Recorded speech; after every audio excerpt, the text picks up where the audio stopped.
Entrepreneurship, innovation, and startups are related business concepts. They're mysterious and vague for most people. I hope one can understand it better through case studies. Here's a compilation of cases I taught at Northwestern University. There are cases of big budget flops, and then cases of starts from zero. There are studies of failures of highly educated and smart people. I also talk about the start of well-known companies and the life cycle decline of some. Please comment below and like, since these videos take long hours to make. At the end of each case, we'll draw a lesson. These lessons are all collected on one sheet at the end of this video. Thanks for watching. Enjoy.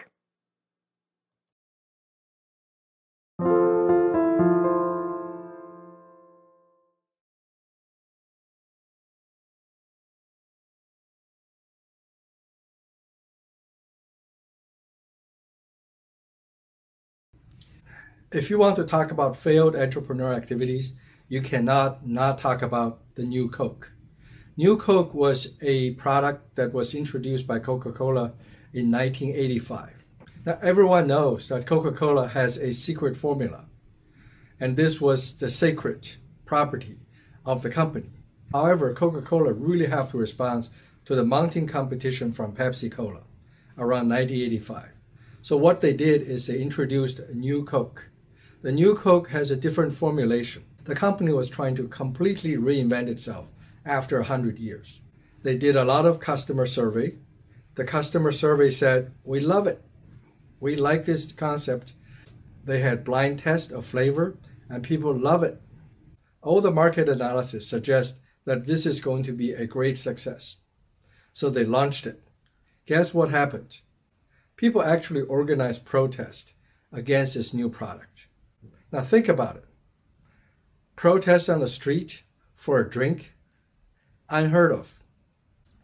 What went wrong? It turned out that the market research was wrong. During the market research, they were asking the people if they like the flavor of it, but they didn't tell them that if they like it, they are going to take away the original flavor. They are going to discontinue the original flavor. This classic case shows that whatever research you do, if it's not accurate, it does not translate into marketplace success. Coke was lagging behind Pepsi-Cola in terms of sales for many decades. But still, it does not give excuse, does not give reason for New Coke to succeed. Sometimes what is meant to be is meant to be.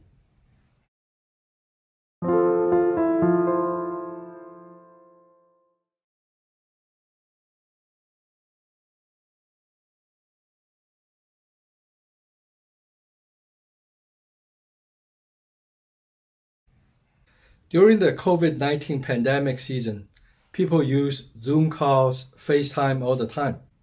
A lot of people would think that picture phone is a great success, but it was not the case at the time it was first introduced, around 1970. AT&T introduced its first picture phone to the American market. It was rather expensive, but by every logic, the executives think that this product is going to succeed. Because who doesn't like picture phone? Well, in 2020, everyone loves picture phone. But in 1970, it was not the case. The picture phone of AT&T failed. Because it's too expensive, it does not recover its cost, so the customer base never grow. Now guess what? If you have one person with a picture phone and another person doesn't, there won't be any picture phone. So the customer base never grows, and the company does not have the dare to really reduce the price, of equipment and service so that they can mushroom. And of course, there are other cultural considerations and other personal preferences that hindered the growth of the business. But this case illustrates how hard it is to make something that is rightfully useful for the picture phone to go from a bust to boom.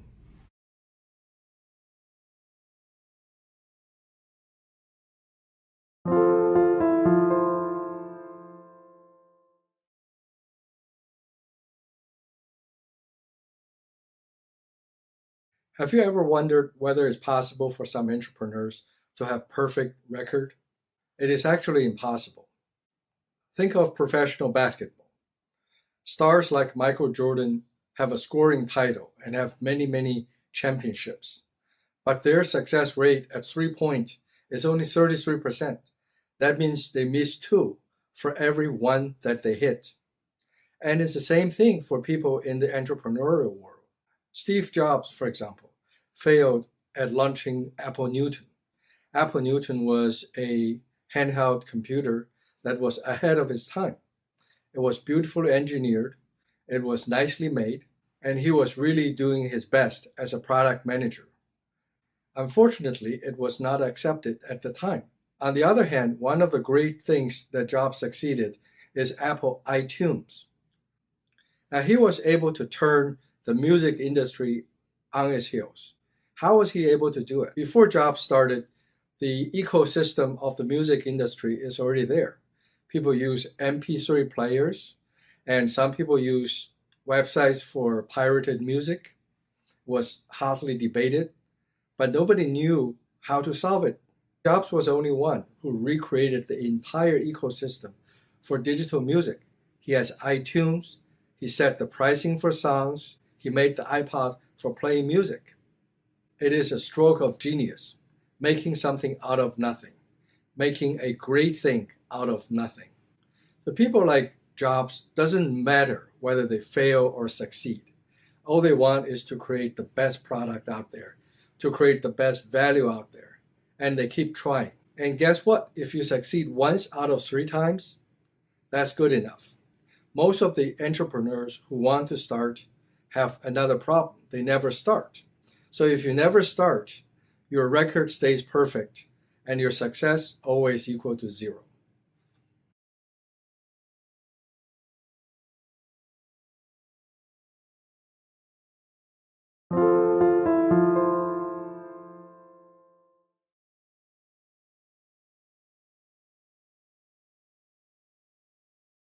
The first electric refrigerator was invented around 1920. How do people preserve food? How did people have cool drinks? Let's talk about a great story of a Frederick Tudor. He is known as the Ice King of New England. Tudor was from a family of businessmen. He started to enter business at the age of 13. That's 1786. Around 1806, he decided that he wants to go all in to create the ice trade. What is ice trade? The idea is simple: to carve ice from frozen lakes in New England and ship it to the tropics during the summer. That sounds like a wonderful thing. But it took him about 40 years to fully develop this into a comfortable passive income trade. He made the first shipment of ice around 1806 using a boat that he purchased, and he was only 23 years old. The first shipment resulted in a loss, but the second year he did it again. A lot of the ice melted. It's lost. The loss continued for about 4 years until 1810. 1811 was the first year that he was able to make a profit of $7,400. Most of the profit was stolen by one of his business partners, one of his employees. So that resulted in a loss again. 1812 and 1813, he was in so much debt that he has to spend time in the debtor's prison. Think about it. That's 6 years after he started to launch. But he never stopped. In 1815, he shipped 150 tons of ice to Cuba. And that's the first year he started to have profits. Between 1816 and 1825, remember, he can do this trade once a year. He was able to continue to improve the technology of shipping and continue to get more profit each year. So those are 7 good years. In 1826, he had a lucky break. One of his suppliers developed a great way to cut ice out of the lake using a horsepower plow. This allowed mass production of New England ice and increase of productivity and resulted in better insulation and lower cost. In 1834, he tried to get into other trades and he lost all the money again. So this takes ups and downs and ups and downs. Until 1845, he was able to live a comfortable life and he created the trade, he cultivated the demand, He is a king of the trade. Although he is only a small part of the trade, he was able to live comfortably. Guess what? Around 1854, the first commercial ice making machine was invented. His business is disrupted again. So this story tells you the lens it takes and how much the power of vision has to be coupled to the hustling and endurance to make something work on the commercial stage. There's no such thing as a passive income.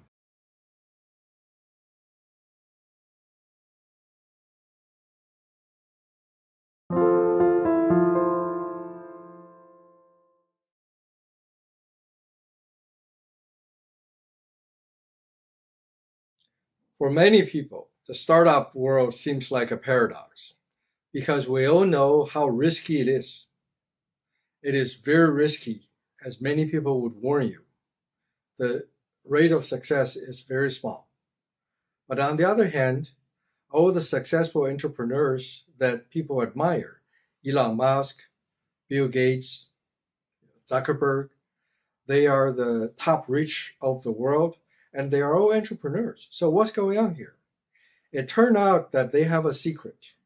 The secret is that they become a businessman at a very young age.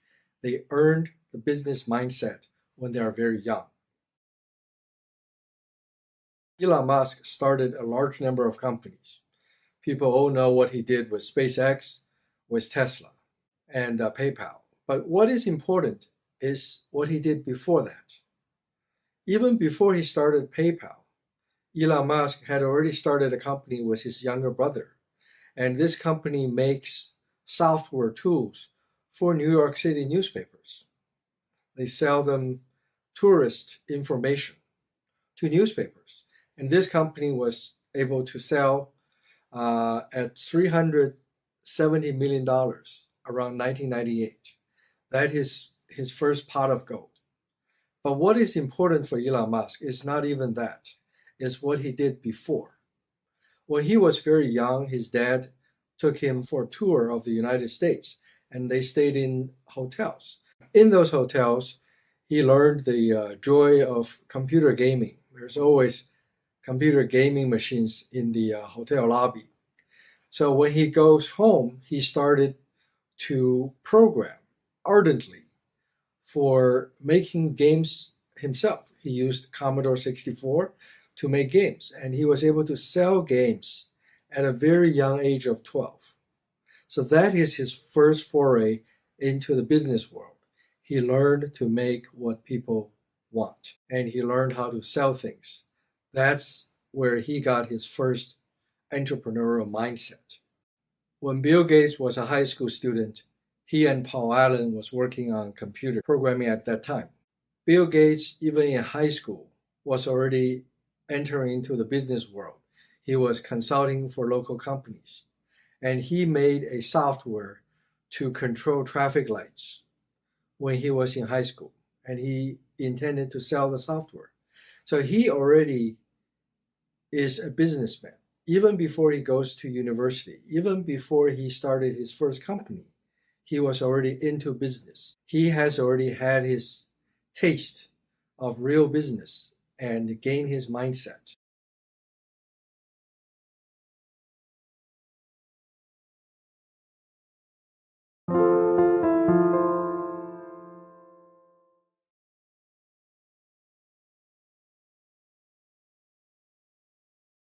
The computer game Angry Bird was one of the first that makes the Apple iPhone and Apple iPod really, really popular because it used motion control, it used the tablet interface.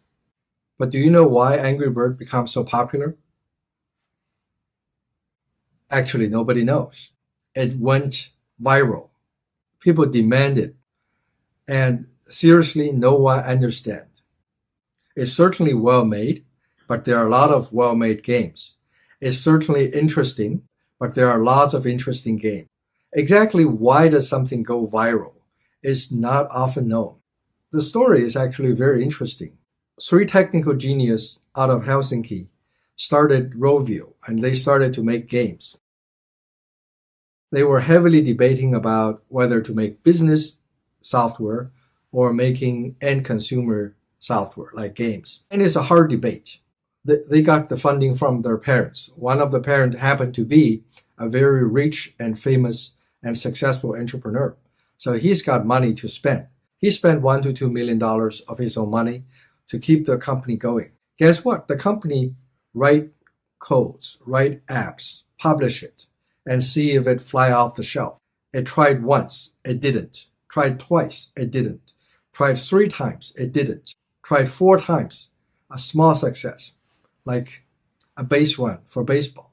Number 5, kind of failed. Number 6, didn't fly off. What should you do? Keep going.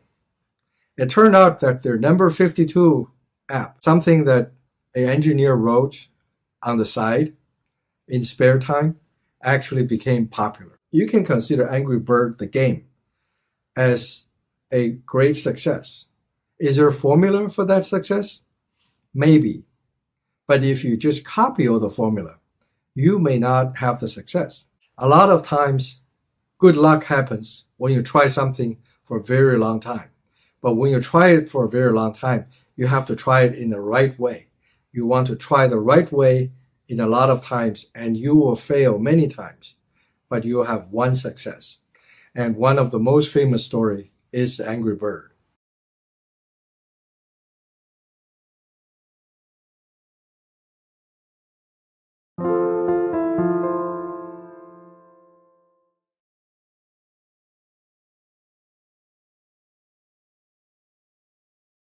Many young people know that dropshipping business can be profitable, but what they don't know is that it takes tremendous amount of practice and tremendous amount of capital near the later stage.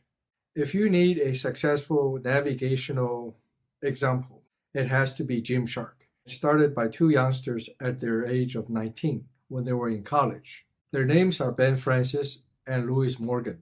They started with absolutely nothing. They started to dropship bodybuilding pills. Later on, Ben Francis realized that they quickly reached the bottleneck for the dropshipping. There are copycats, competitors coming up. Apparels is a very, very oversaturated, highly competitive field. Now, it's good and bad. The good thing is that it is highly competitive, meaning it's very big. There are many opportunities, many ways to find small niche of customers. Of course, it could be bad because it's competition and it takes money. But how can someone without much capital do this? What they did is a classic recipe book for success. They started by using their sewing machines to make made-for-order garments. So they basically only make ones when there are orders coming. Ben learned how to use a sewing machine and used it to make things himself. He quickly reached about 500 pounds per day in sales. That's pretty amazing. That gives working capital. But there's a bigger hurdle to jump if you want to scale. So he used all his money to go to an expo.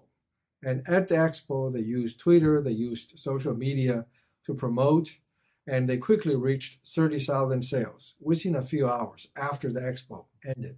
Now, this brings the company to another level of performance.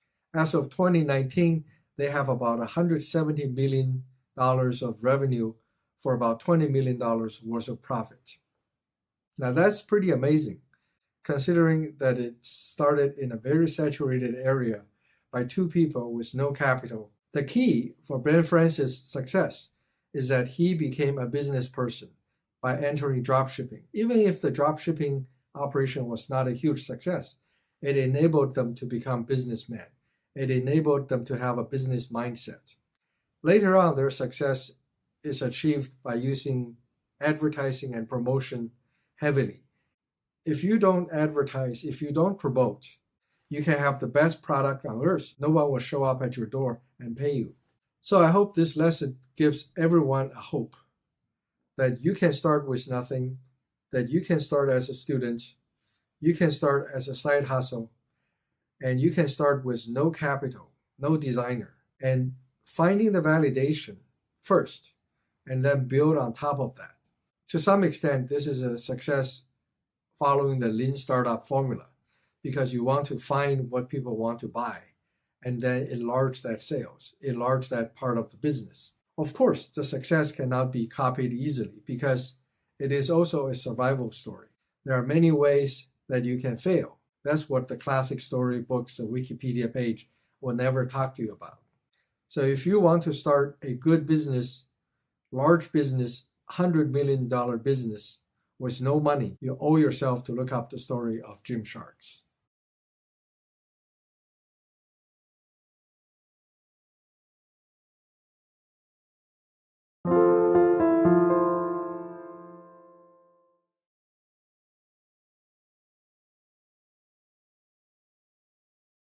The fashion online store of Shein is getting attention in the US.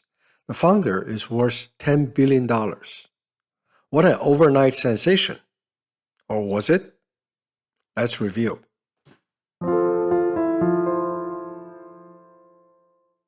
This is a startup casebook investigation of Shein. Shein comes from the word she inside. We'll briefly review the history and growth. We'll then discuss the business model that made it unique. Then we discuss the massive online marketing strategy. All this publicity and visibility takes money. We'll talk about the investment situation. Shein's founder is obviously the difference maker. We'll review his background. Then we draw some conclusions about startup. Overnight sensation? If you have noticed Shein in 2021 or later, you should know it actually started in 2008. The world order started to change after the financial crisis. It was originally a wedding brand called Zico, ZZKKO, and later came under the domain She Inside, as a site that sold wedding dresses and women's fashion geared toward US and English language shoppers. After its latest funding run, a Chinese tech blog reported the company's worth to be around 300 billion yuan or $47 billion. It is roughly the valuation of Twitter, still a chump change for Elon Musk. Nothing big happened suddenly. Shein kept growing over 100% per year for many years, and then the ordinary citizens of the world started to notice. It is merely a winner out of many hundreds of thousands of websites, stores, and companies started around 2008 in China to sell in USA. Most ended being just a happy little store on Amazon. Shein is the eventual result of all the upstarts from the ruins of a global financial crisis. This is the start of all the shops now that are on Amazon. One of a kind. No success is accidental. Shein's business model is unique and hard to duplicate. It includes three elements: low price, high volume, fast design and fast prototyping, TikTok advertising. There are tens of thousands of styles on the retailer's site, and each day about 1,000 to 5,000 more are added, depending on the source of report. By 2016, the founder has assembled a team of 800 designers and prototypers dedicated to rapidly producing Shein-branded clothes. Now talk about MVP. Of course, as you started to realize, such speed and cost can only be achieved in one place on Earth. In southern China, Guangzhou, to be exact. The place is flushed with textile markets ever since the Ming Dynasty. Many people work hard and have a lot of expertise with commerce. Hefty leverage. In 2017, Shein started to land in the US. However, it is not until TikTok in 2020 does it become viral. All the advertising, hiring, and growth campaigns take money. It cannot be sustained organically from revenues and profits. By 2020, Shein had reached E-rounds of 15 billion US dollars. It is not eager to go IPO, which carries calculated risks. Though 15 billion sounds like a lot of money, it is used to support really massive market penetration quickly. Is the investment worth it? Well, Amazon's valuation is $1 trillion. If Shein can reach 1/10 of that, or $100 billion, this late round investor may still manage to win some. Costly marketing. Why a profitable company needs so much investment? The answer: marketing is expensive. Shein relentlessly drives both organic and paid traffic. Its website SEO has tens of millions of backlinks to help with Google algorithm, and then it pays Google extra. Founder's edge. You may wonder what kind of person or team would come up with this idea in 2008. In fact, it is nothing but founders' good management. As I said, many similar stores popped up in 2007 and 2008.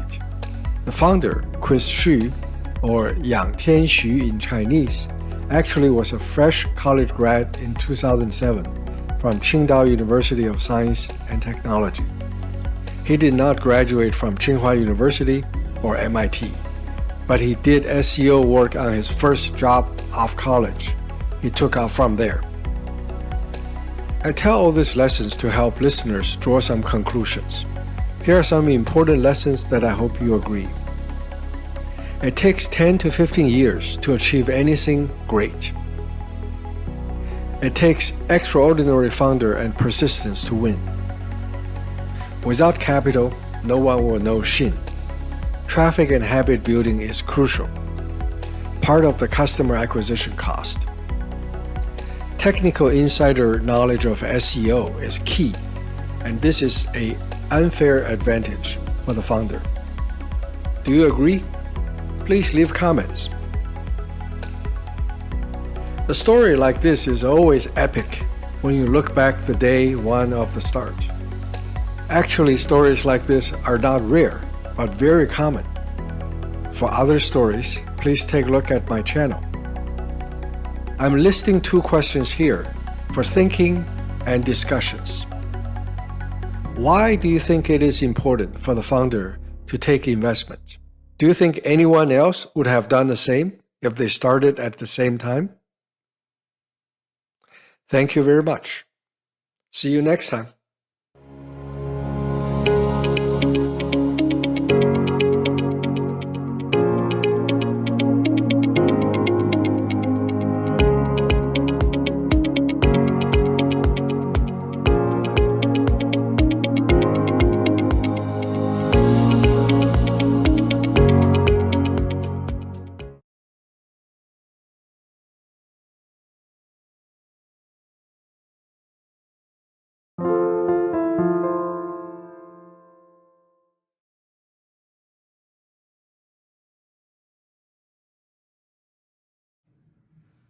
Let's take a look at one example of a company called Light in the Box. It's a bigger version of Gymshark. I started to notice this company after seeing a lot of the advertisement that they put. Maybe you notice them too. It's this special kind of shirts that has this elusive perspective effects or very artistic shirts. Their ads are everywhere. They must be spending a fortune advertising. Because I don't see Gymshark advertisements, that means they're doing more advertising than Gymshark. On the other hand, I don't hear advertisement of Bombas socks anymore. That means their ad campaign is either slowing down or maybe the company is in a retraction phase. Even if you print this t-shirt on demand, it is not an easy job. It must be pretty expensive because you're printing the pattern over the entire shirt. That makes it harder. It's harder to do technically. It's possible, but you have to figure out a way. It's not impossible to copy. It's probably not something that an average Joe in a house can do with a controlled cost. And if they do this printing in China, they have to ship it to you. It turns out that all the advertisement is a funnel. The funnel gets you to visit their websites eventually. Not many people click on the ads, and for people who click on the ads, not many people go in deeper. Not many people go in deeper into their main websites.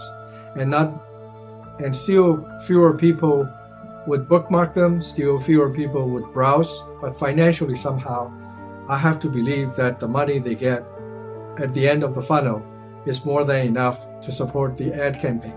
It turns out Light in the Box tries to make a global retail brand. It really has a high ambition, and it started in 2007. It's listed on New York Stock Exchange in 2013.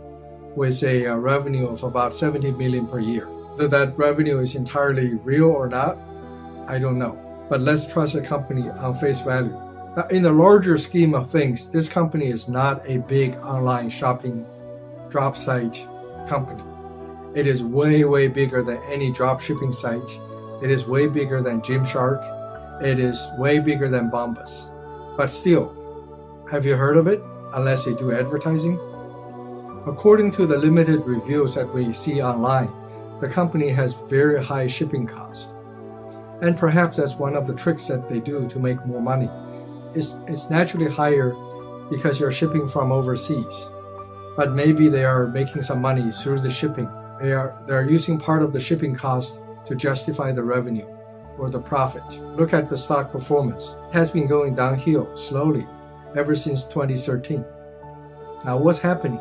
If you have this company, would you like its performance after the IPO? It turned out even for such a lackluster company that very few people know, even in China, not alone in America, this company has been in execution for a long time. It operated for 6 years and make up all the performances of revenues and profits to justify its IPO. And after the IPO, of course, the founders gets very rich. And that's part of the point. Good luck to the company, and I hope you understand something about how a startup company get its reward, get its exit from this example. Thank you.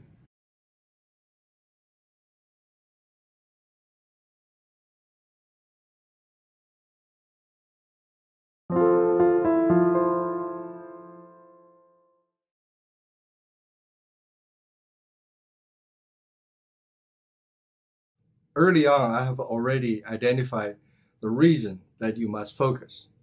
I have given you a secret tip to finding the best idea in the many ideas that you have. I have analyzed the tripod theory of an anatomy of a great idea.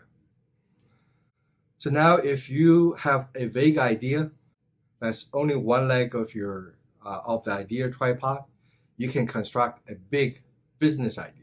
If you have many ideas, you will find the motivation and the courage to focus on one. Let me give you an example of a company called Bombas socks.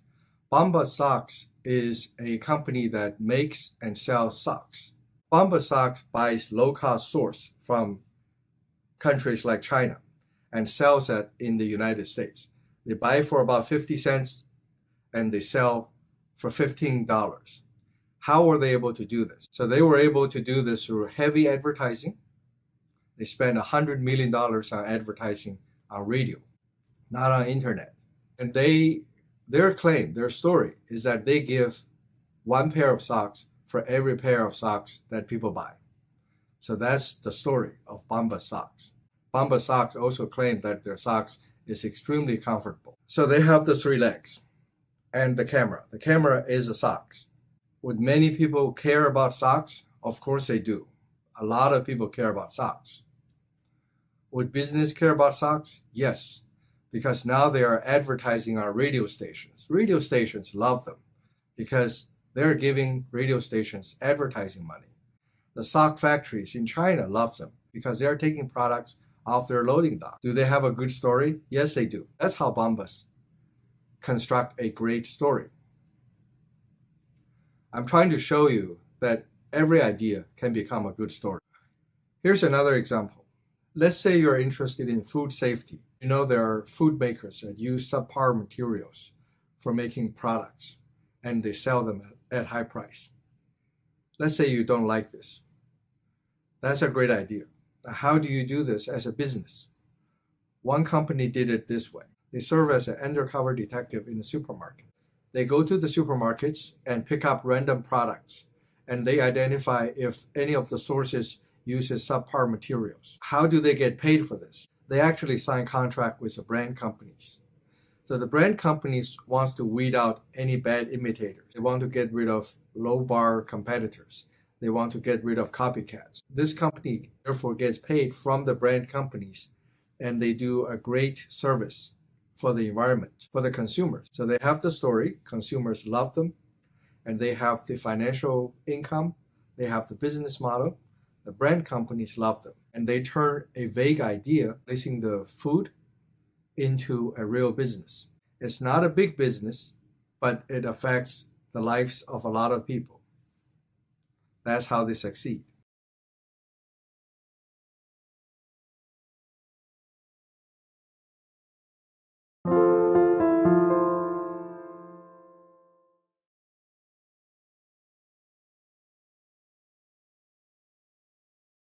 Many people spend too much time admiring the great success of Elon Musk, Bill Gates, Zuckerberg, etc., etc. But they forget to look into the elemental success of millions and billions of small businesses. Here we're going to analyze one small business. It's an eBay store. This eBay store sells discs of used Wii games, Nintendo Wii games, and they sell disc only, no package, no nothing. So the shipping is very cheap. Now let's take a look at this store's business. This store seems to focus only on discs and only on Wii used game discs and only on disc-only offerings. So they can offer at the lowest price and the customer would believe them because there's no fancy packaging, there's no fancy materials, and the store has a very high rating. So how do they do this? It's actually not easy. If you look at the offering, it offers fantastic products. This is a product that millions of programmers have spent countless hours making. So they are very high quality offerings. Great games that people love to buy. Who are the people who's going to buy it? Not everyone, of course. Those are the people who loved the Wii games, who are coming back to buy the games that they used to play. So think about the funnel. The funnel is game lovers, Wii game lovers, people who appreciate a Wii game, and people who appreciate it enough and they want to buy one again because the disc they used to have is probably gone or badly damaged. So there isn't a lot of people, but that add up to a big enough number. If you can harness that business, then you can make enough money out of it. So let's take a look at how this store makes money. One thing you notice is that the shipping time is very long. This long shipping time seems to indicate that the shipping is done overseas. It could be due to drop shipping or it could be made on demand. So they have an operation that reduces the cost. This is a crucial element of business, high quality and cost control. They got it somehow. That's their secret sauce. That's their secret method. That is their intellectual property. That is their unfair advantage. You must have it. Because no matter how small the niche market is, there are competitors. Take a look at those two competitors. They make the price really low. So unless you can keep the price low, you're not going to be able to attract customers. You're not going to be able to sell a lot. So this particular business figured out a way to control the cost, offer high quality, and beat everyone on the price. There has to be some secret sauce. There has to be some scheme. The scheme is not the business model. The business model is very simple. To sell used discs to people who love Wii games. That's a business model. It sounds wonderful. But you have to have a scheme. The scheme is unspoken. It's not written in the business model. It is only figured out in the marketplace by looking at your competitors, by looking at your skills and your ability, maybe to mass produce them on demand. So this is a very typical business. You have to have offering, you have to have a store. The store has to be well ranked, and you have to have customers and a great funnel. Fortunately, eBay provides that great funnel for them. There is a business model and there is a business scheme, so-called the business method or the business strategy. They were able to win this. Now think about it. It's one thing to sell one or two of your used game discs. It's another thing to be able to sustain a living based on this particular method. It actually have a great store. Think about it. This is not an empty store with one item. This is a store with hundreds, perhaps thousands of discs. This store has a huge funnel. This store knows how to lead customers in and knows how to do this with relatively small cost. Fortunately, eBay provides that small cost platform. If you move this store to Facebook or to Amazon, it is not going to survive because the product may not be legal, because the cost of doing the business might be too high, that it's going to eat into the $5 purchasing price. So this small business is worth studying because it is an epic. This store and this business managed to do it, and is worth our applause and worth our study. Thank you.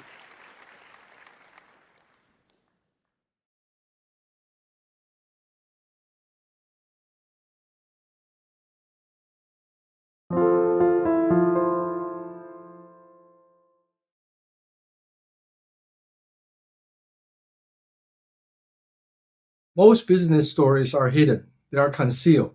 They're never told. I have a lot of successful entrepreneurs, and their stories are very interesting, but very few people tell them, and very few people tell the way it is. A lot of business is secrecy. It's not the idea is secret, but exactly how they do it is secret. Many people do not share business insider information. In rare cases like online teaching and online commerce, the person who is doing the business are willing to share some of their progress, some of their thoughts, because they wanted to gain followers, they wanted to gain likes, they wanted to share the information. That's very nice. So we try to gather some of this information for you. One of the articles linked below is from a Udemy teacher, and he shares the information about how he find his first successful gold mine of courses, and what he warned against everyone to not do is very interesting. So take a look.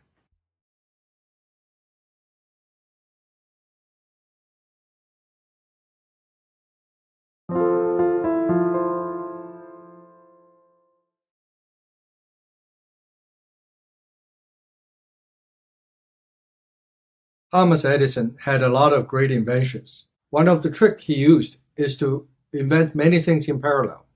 So he failed at some things and he succeeded at some things. He's like the great Michael Jordan of basketball. Keep on shooting. Sometimes you miss, but eventually you will make some. Thomas Edison's first invention was a giant failure. It is a vote recording machine. Edison worked in the telegraph industry, so he knows the power of telecommunication. But his first invention when he was young was a failure. By logic, a device that records votes remotely is a great invention.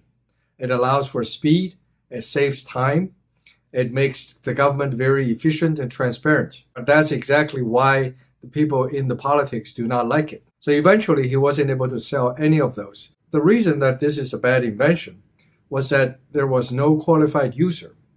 It's a great technical feat, but there is no user. The people who likes it don't pay, and the people who don't like it don't want to pay. After that, Thomas Edison learned that whatever I invent, it has to be able to sell.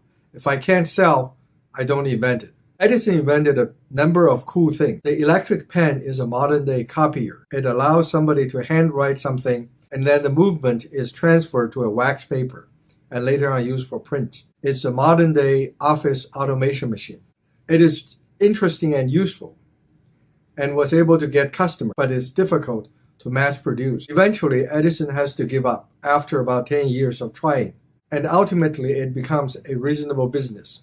The marketing part is very time-consuming. Edison also invented a talking doll. Again, by logic, a great invention, a doll that can talk. He was able to get some customers. Most of the products were quickly returned because the sound that the doll makes is not authentic. Edison had a vision to create a lot of precursors of modern-day inventions. His Edison Home Service Company was basically the modern-day Netflix. It rents movies to neighborhoods. Think about it. 1890. He had a home theater system that allows people to watch movies. But unfortunately, it was very difficult to market because he doesn't have a lot of choices of movies. There weren't movies at that time. There weren't good source of material to be projected. So although people like the idea, it's not marketable. And Edison learned it the first hand. See, even the great Thomas Edison, the great inventor, cannot market some of the things that he invented. Overall, the three reasons that some of the inventions fail are the following. Number one, no qualified buyer. Number two, bad quality. Number three, the marketing cost is too high. or the timing is wrong. So from this story, you should learn a number of things about the art of invention.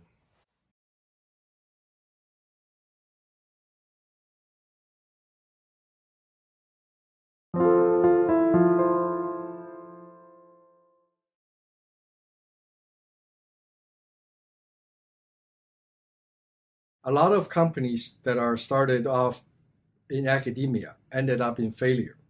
I have at least two examples. Both of them are very famous professors, good friends of mine. And they started this company. One is a biodetection for cancer markers, for cancer biomarkers. So the promise of that technology is to detect cancer earlier so that you can start treatment earlier. Sounds very promising. The second one is a microfluidic chip that can detect the presence of antibody antigens. So supposedly you can use that platform to do discovery of antibodies or drugs for cancers or COVID and things like that. Both sounds extremely exciting. And they were able to successfully build the company, got the investment, run up to 50, 100 people team, and both professors are very adamant. They spent 5 to 10 years working on their company. They didn't let it go. They keep going, and the company actually went public. They went into the IPO. Okay, they were listed. Wonderful story. But after 2 to 3 years, the companies dropped off the radar. They can't generate revenue. They don't have sustained customers. They have to be delisted from NASDAQ. And so I want to tell you that it is a very difficult process to actually go from technology discovery to a sustainable, continuously profitable company. A lot of things that we think is useful is not. You have to look at the demand. If the demand is not there, then people won't demand it. Okay? If you think somebody will want a better cancer detection, somebody would want a faster platform, then you could be wrong.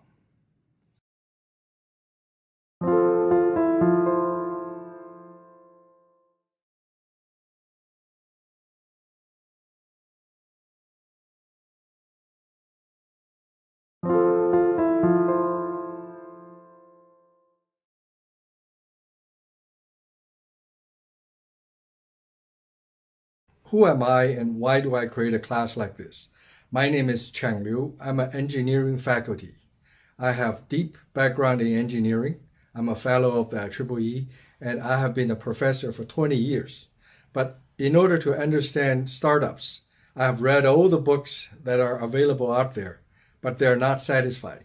So I went out and started 6 companies, and finally I can connect the book knowledge with experience. And my goal is to teach everyone to become a successful self-activator. I created this class out of my passion because a lot of friends of mine have had failure experiences. They have either failed to start or they have failed to reach their goals. And I have a lot of stories to tell. I really want to share that with you. Now let me give you a few stories of people that I actually know. One of my friends started a company. He was able to get investment. He quit his job. He built a big operation, had sales, and voila, everything was going okay until a dirty competitor took him out. Another friend of mine is a college professor. He has done wonderful work in advanced research, but he can never turn his ideas, his prototypes, into a business. He was able to get some investment here and there, but it was never able to scale. There's another friend of mine who started a company, and he was quite unfortunate because he had a great run. He started this company, and within 3 years, he was able to ramp up to 100 million. And the company was doing great for 5 years, but then he was sabotaged by his co-founders. The co-founders wanted more shares. They eventually kicked him out of the founding team. I have another friend who is highly trained and he works in a national lab. He developed a wonderful gas sensor. It can be used to detect air quality. He was able to get the funding easily. He built the product, built the company, and guess what? His product is right in between the high-end product and the low-end product. His device performs worse than the high-end one just by a little bit. And his device performs better than the low-end one by a lot, but it's not as cheap. Nobody wants his device. Nobody buys his product. Good startups have to have advisors. You want to avoid these situations before you go, because once you encounter the risks, you're already too close to navigate away from it. It is very important to have checks and feedbacks and advice and mentors. Let's get started.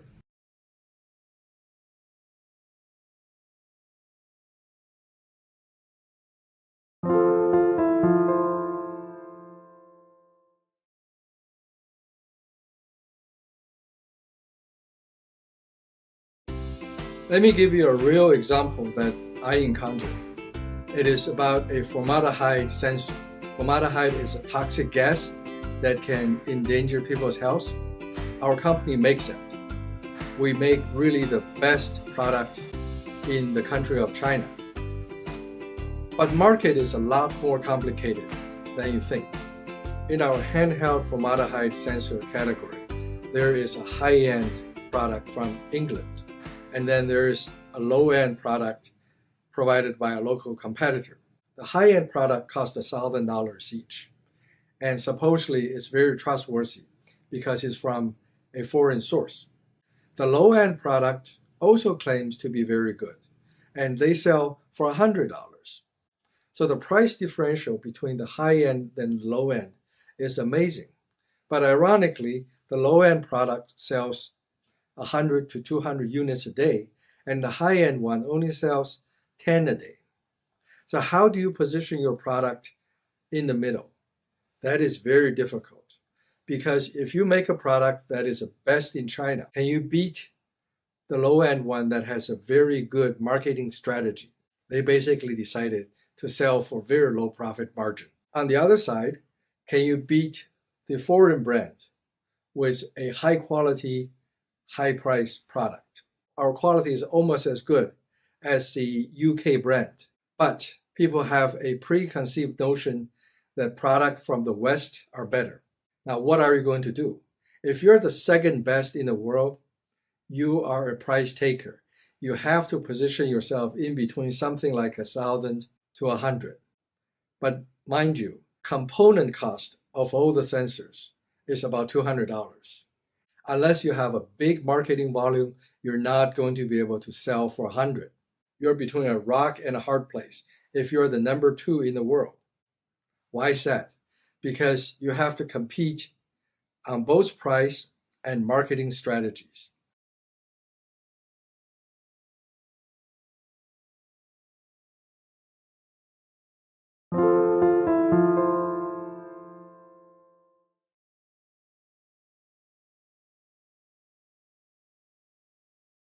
If you want a great example of someone from engineering background moving into startup and eventually becoming a self-made billionaire, you want to study the story of Judith Faulkner. If you want to see how someone managed to steer the growth of a company over 20 years, you can study the company she founded, Epic Systems. Faulkner has become one of the world's richest women. Forbes estimates she is worth $2.4 billion. But despite her wealth and the massive influence her company has on Dane County, Faulkner keeps a low profile. Growing up in New Jersey in the 1960s, Faulkner was a nerd before Microsoft founder Bill Gates made them cool. Faulkner's life is informed by the parents who raised her. Faulkner came to the University of Wisconsin-Madison in 1965 to pursue a master's degree in computer sciences after graduating with a bachelor's degree in mathematics from Dickinson College in Carlisle, Pennsylvania. UW-Madison's computer sciences program was only the second in the country at the time. Its curriculum wasn't finalized, professors weren't sure in which school it fit and women researchers were few. An early class Faulkner took at UW-Madison introduced her to the potential in pairing computer science and medicine. Faulkner actually started her Madison journey in the psychiatry department. She already had an undergraduate degree in math from Dickinson College in Pennsylvania, and was completing her master's in computer science in Madison in 1976. At school, Faulkner took a lot of initiative. She did have a lot to say and a lot to discuss, a lot of questions to ask. However, she did not pursue a PhD program. A professor recommended her to faculty members who wanted to develop a program that centralizes and tracks patient information. Two of Faulkner's early mentors were Dr. Warner Slack and Dr. John Graced, both advocates for applying computing devices to logistical healthcare problems. Faulkner did research with both men that ultimately led her to create Epic's initial software.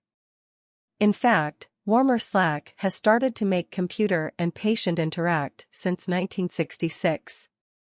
In 1965, Slack had the idea, called Patient Power, that we could program a computer to interact directly with patients to engage in a meaningful dialogue, to explore medical problems in detail and do so in a personalized and considerate manner. It was quite controversial at its time. Slack said Faulkner was an outstanding student and had wonderful ideas. Graced met Faulkner in 1969 when he was the chief resident in internal medicine at UW. Together, they would become the primary co-founders of Human Services Computing, later to be renamed Epic.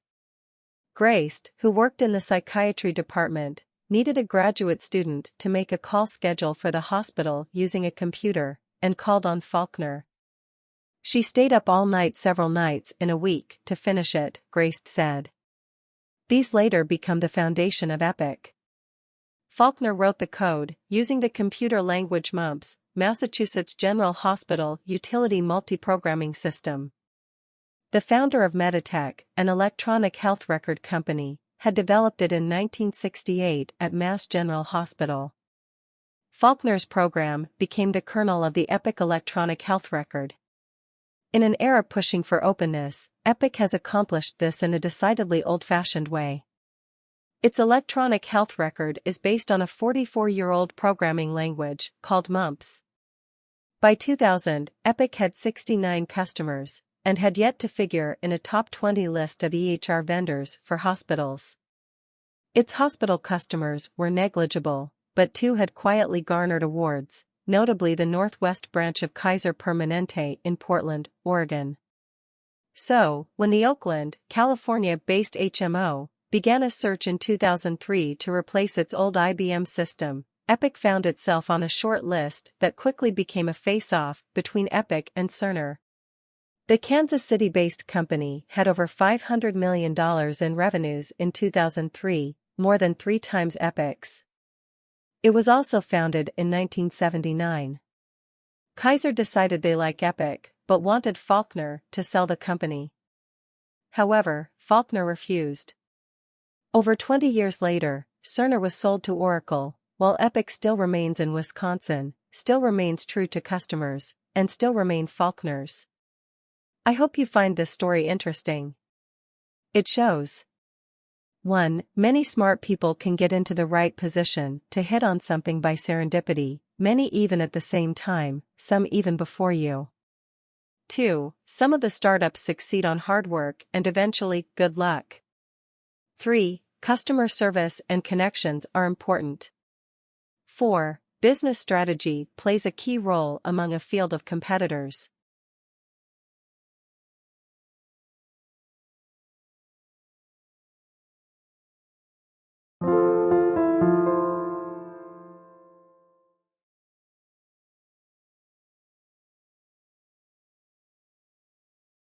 As an inventor and entrepreneur, I love this book. This book is by Harold Evans called They Made America. It has about 50 to 100 stories, very well written, very well researched. It has innovators, inventors, scientists, business builders, enterprise builders, visionaries, a lot. One of the story I like is Estee Lauder. Estee Lauder is a cosmetic brand, and Estee Lauder herself is a great entrepreneur. She possesses many visionary and executional skills. She has an uncle who knows how to mix up cosmetic stuff for anti-wrinkle creams and so on and so forth. And she was great at marketing. She had a vision of building a top-line cosmetic line in the United States. So she went about 1 to 2 years basically giving away the stuff for free, and she never charged for anything. She just used word of mouth until the bonfire starts to lit on its own, until the fire starts to self-sustain. And she had many opportunities to go to any department store, but she only wanted to go to the top line department store. So she waited longer years, she waited longer times, and eventually she got it. It's worth the effort. Read her story. Estee Lauder is an amazing entrepreneurial story that many entrepreneurs, today's dropshippers, Shopify store owners, side hustlers should know, because she was one of the best.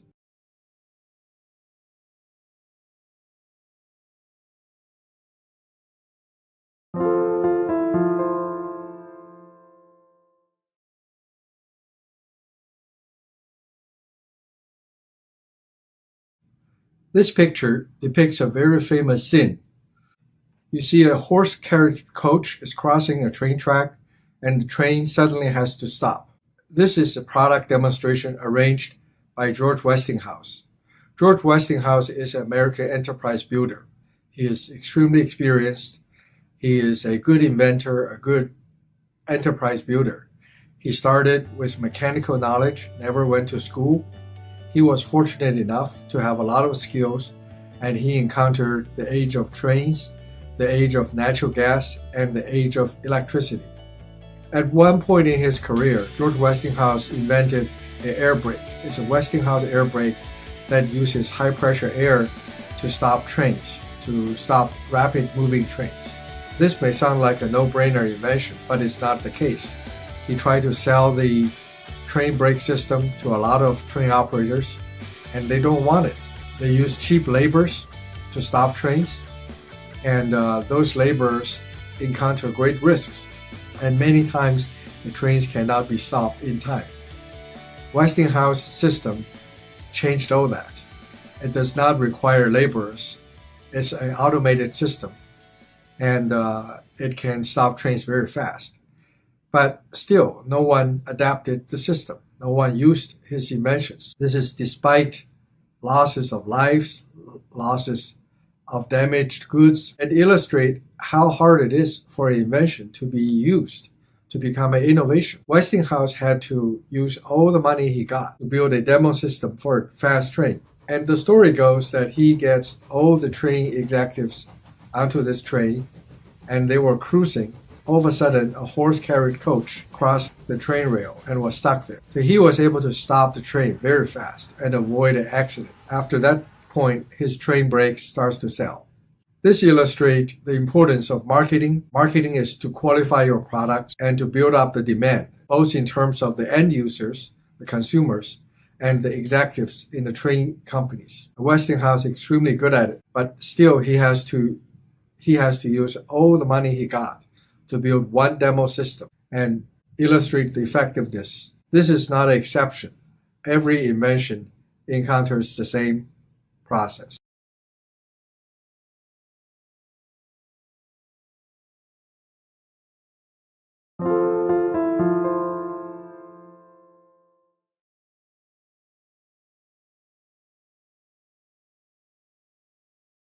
Have you heard of a successful company called Autozone? Auto what? Autozone. Autozone is one of the most successful companies in American history.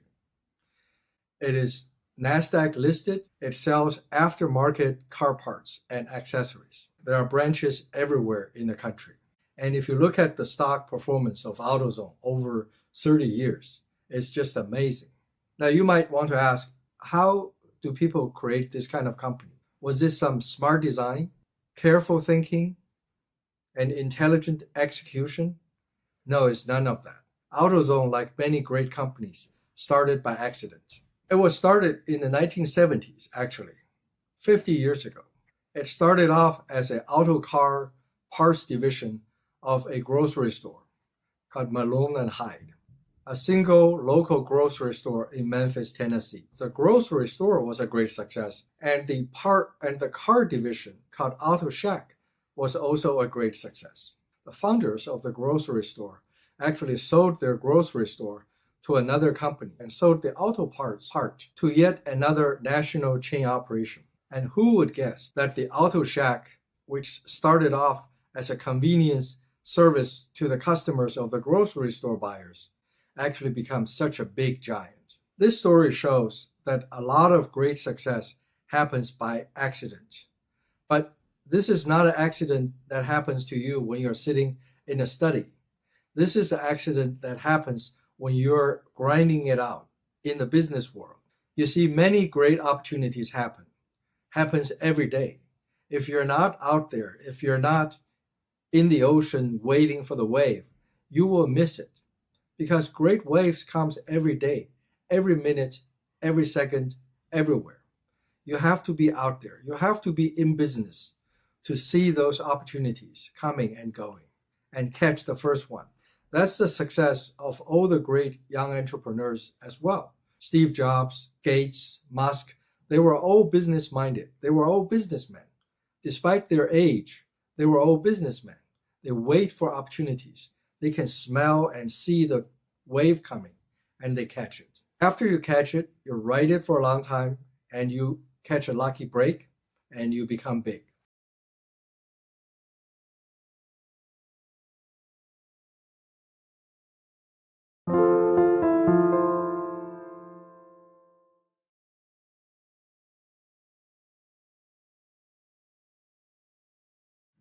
If you have never watched the movie Founder, I highly recommend it. It's a story told about the creation of the McDonald's Corporation. The McDonald's Corporation was founded by Ray Kroc. You may ask, what happened to the McDonald's brothers? Why aren't the McDonald company founded by McDonald's brothers? Well, they were founded by two brothers. Their names are McDonald's, and they started the company in California. Ray Kroc is a kitchen appliance salesperson in the Midwest, in Chicago. How come he becomes a founder of the McDonald's? It's a very interesting story of entrepreneurship. To make the story short, Ray Kroc discovered by accident a new restaurant in California is ordering, it is growing fast. So he went there. He went there to visit the McDonald's brothers. The McDonald brothers are great people. They're honest, they're wholesome, and they showed Ray Kroc how things work. And they insist on high quality burgers at really, really fast speed of service. So they created this whole system of speedy systems of creating burgers at very high speed. And Ray Kroc really liked it. He started to cooperating with the McDonald brothers to open up chains in Chicago area in the Midwest. It expanded very rapidly. He later on developed the business model for making it sustainable for the company to make money, instead of just letting the franchisees make money. For that, he actually have to break the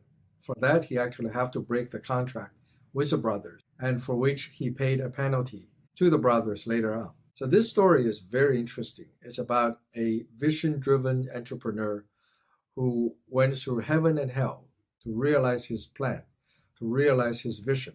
He has to change his plan at least twice. He has to give up a lot of material comfort, and later on he got more. It's a story of struggle that you should watch. It's very illuminating for any entrepreneurs. It's a movie about life, it's a movie about business, it's a movie about trust, and it's a movie about gut instincts.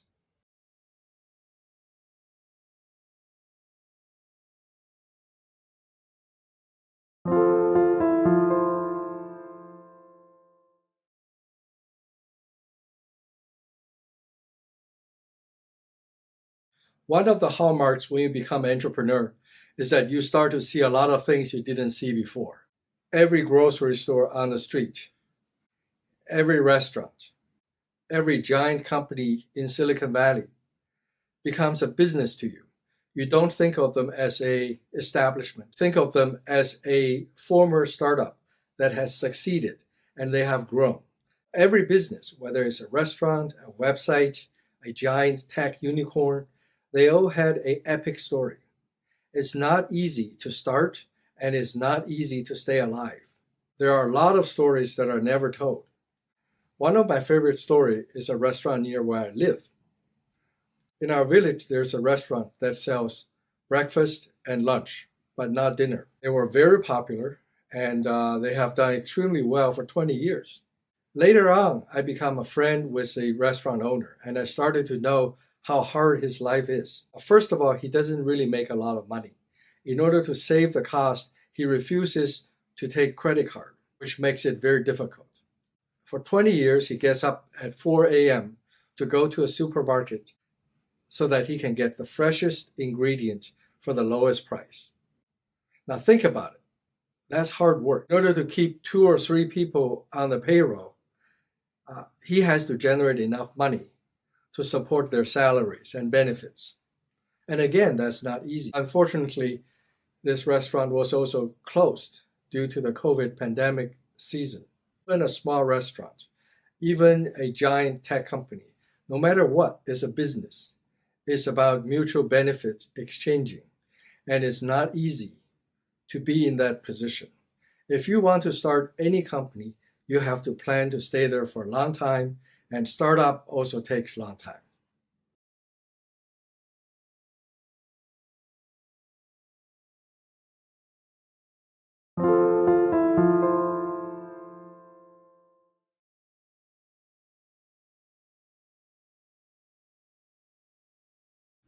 In the summertime, you can go to a store and see watermelons. Well, when you see a watermelon in a store, you are an end consumer, and the store is a retailer. The melon has taken a long journey from the field to you. The melon has to be made from seed, and this is done in a farm. The farm products are collected and they are distributed by a wholesaler. They're not distributed by a retailer. Farm sells a melon to the wholesalers at a price. The wholesalers sell the melon to the retailers at a price. And the retailers sell the melon to the end consumers at a price, called the MSRP, manufacturer suggested retail price. Eventually, a watermelon is considered a commodity and everybody accepts a certain price, say $3 per melon, $2 a melon, and so on and so forth. And that $2, that $3 is diced up and is shared from the retailer to the wholesaler to the farm. The retailer typically keeps half of it. The retailer actually keeps the biggest portion. Why is that? Because the retailer has to spend a lot of money. The retailers has to pay a lot of money to landlords, to regulators, and so on and so forth. They have huge expense, but they do a great job of distributing the goods that the wholesalers distribute.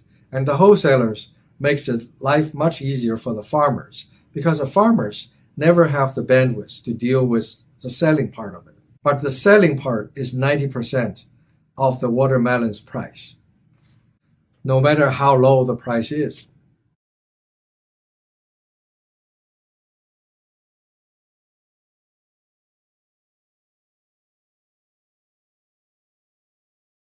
Entrepreneurship is not just for small players, for individuals.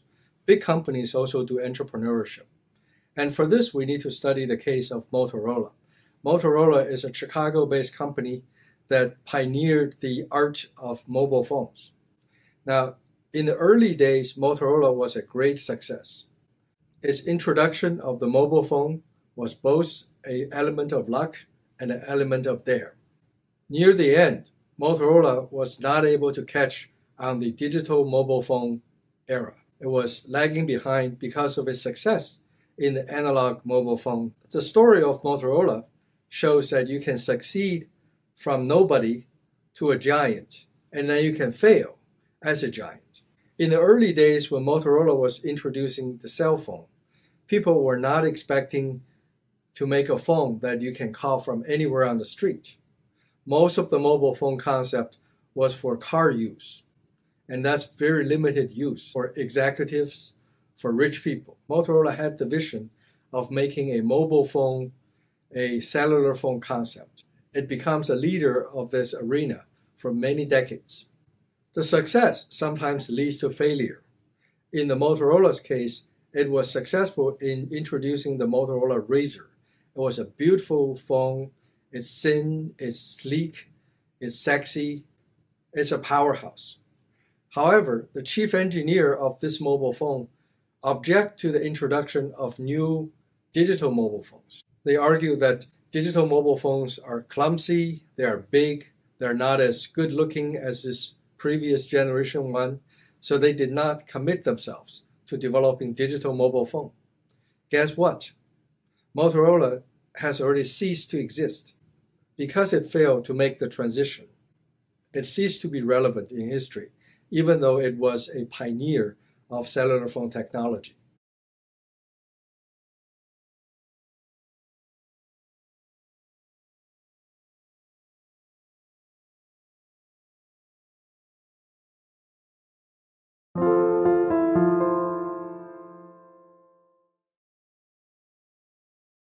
On April 23, 2023, the chain store Bed Bath & Beyond finally announced its decision to file for bankruptcy and closing of all stores.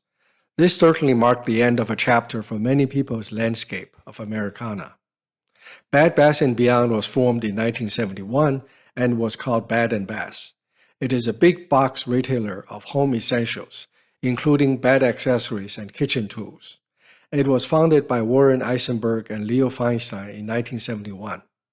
For many decades, the store is a happy destiny of many shoppers. The secret sauce, as stated by the founders, is the following. Bed & Bath textile were a destination purchase, but housewares drove the regular traffic needed to make the business work. The founders left the board in 2019 after actions by activist shareholders. We'll talk about this later. In 2023, the company finally closed due to reduction of profit, even after aggressively closing of many stores to save costs. Both founders worked at Arlen's, an American discount store chain. Arlen's reached its peak when Bed & Bath was formed. Arlen's opened its 50th store in 1965. At that point, the happy chain had $174 million in revenue and stores in 18 states from Maine to Colorado. It also owned 18 locations of a toy store called Playworld. The chain peaked in size at 119 stores in 1970, by which time the company began experiencing heavy operation losses. The losses would later be attributed, in part, to an expansion strategy that was too geographically diverse for the chain's size, leading to inefficient distribution. The company Bed Bath & Beyond would continue to fight with its competitors, including Linens and Things and Pacific Linen. Linens and Things essentially closed physical operations in 2000 and became an e-commerce store only. This is perhaps spurred due to the closing of Pacific Linen in 1999. Here is a history of the stock price from the original IPO in 1992. In 2011, it had over 1,000 stores. Signs of bad management surfaced in 2019. Activist shareholders did not like the acquisition of Bye Bye Baby and Chef Central, both stores founded by the children of Bed Bath & Beyond. Bye Bye Baby was acquired for $67 million of cash, including $19 million of debt. Chef Station is an experience store and was acquired for $1 million in 2017. The big box chain was once considered a so-called category killer in home and bath goods. For a long time, the store did not have product with its own brand.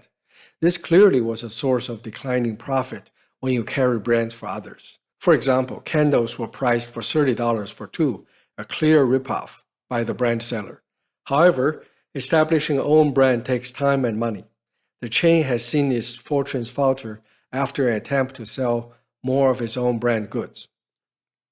The company, which had for decades used the coupon mailers and other promotional discount tactics to attract consumers, announced in April 2019 that it would reduce its use of promotional coupons and tightened restrictions on their use. To combat declining profitability, the company also announced it was creating private labels and opening lab stores that focused on home decor, food and drink, and health and beauty products. Apparently, these are too little too late. A side note about Bye Bye Baby. The store was formed in 1996 by Richard and Jeffrey Feinstein, son of the Bath & Beyond founder. It was acquired in 2007. The chief competitor was Baby R Us, which was closed in 2018 when its parent company Toys R Us filed for bankruptcy. Clearly, the 3-year pandemic from 2020 to 2023 hurt the store tremendously and accelerated its decline. There are lots of turmoil. For example, in January 2021, Bed Bath & Beyond announced that they would stop selling MyPillow, citing poor sales. In March 2022, former CEO of Chewy, Ryan Cohen, sent an open letter to the board of directors calling for Bye Bye Baby to be sold or spun off. On September 2, 2022, Bed Bath & Beyond chief financial officer committed suicide. Finally, it happened on April 23, 2023, after failures to pay off stocks, declining sales, high debt. Bed Bath & Beyond officially filed for Chapter 11 bankruptcy. As a loyal shopper, I'm sorry to see the store go. As a student of business, there are some lessons to be learned. No stores can clearly replace its loss of experience. Oh well, what can entrepreneurs learn? Number 1, corporate life cycle is unavoidable, despite the best efforts. Number 2, expansion often drives decline. Once you are hitched on a stock market, your expansion, unfortunately, is no longer elective. Number 3, good cultures count. Failures to turn around a company before it hits a wall, unfortunately, will cause a company to hit the wall.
With this, I hope you liked this short video.